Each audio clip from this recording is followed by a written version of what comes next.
Good morning, ladies and gentlemen. The purpose of this professional development is to explain and clarify the necessity of including media education in Australian education curriculum through identifying the effects of media in our everyday lives. To achieve this goal, first, we briefly will learn about the history of media and culture.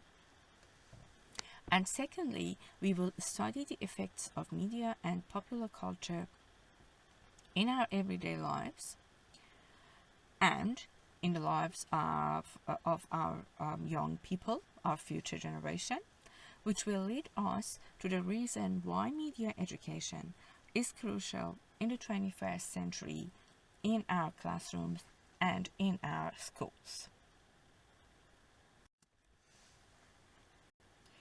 Now, during the history, 19th century was the beginning of the culture era.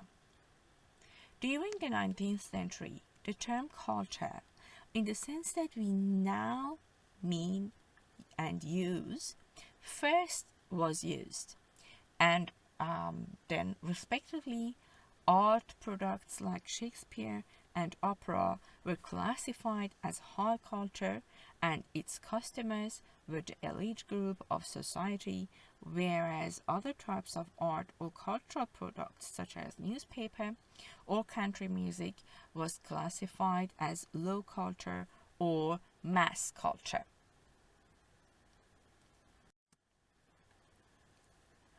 In the early 20th century, mass culture widely spread out amongst people globally, and it happened as a result of two 20th century phenomena.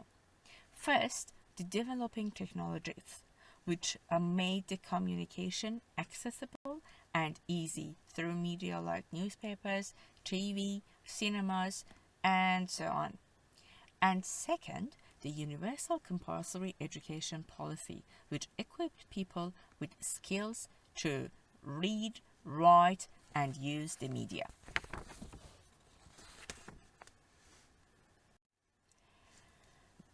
As a consequence, media and its products became an essential component of people's lives all over the world.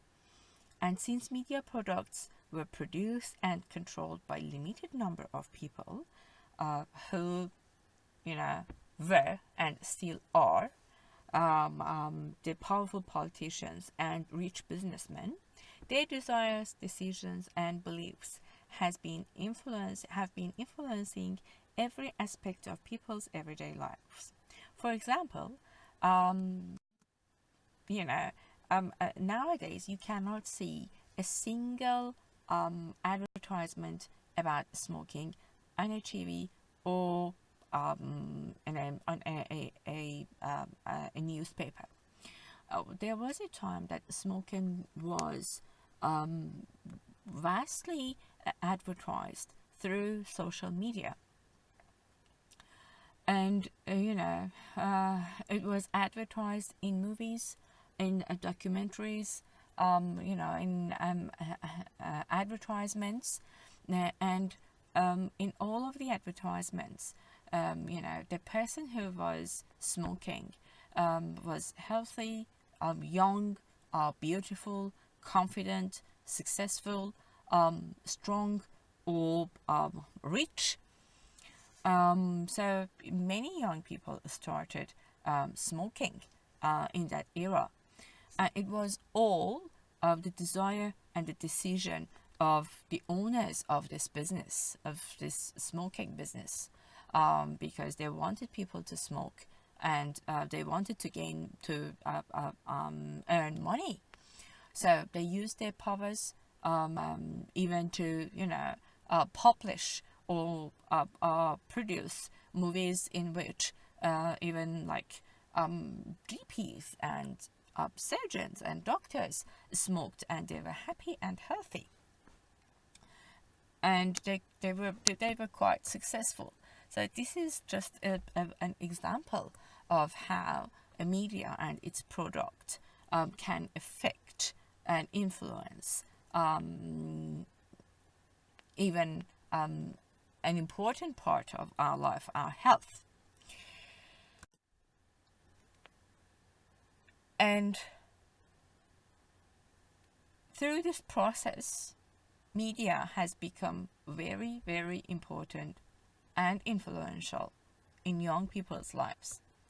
You know, it's the media and pop culture products, they are even like replacing the family relationships, since in most countries popular culture has a greater effect on the beliefs and behaviors of future generation than their families, schools, and teachers.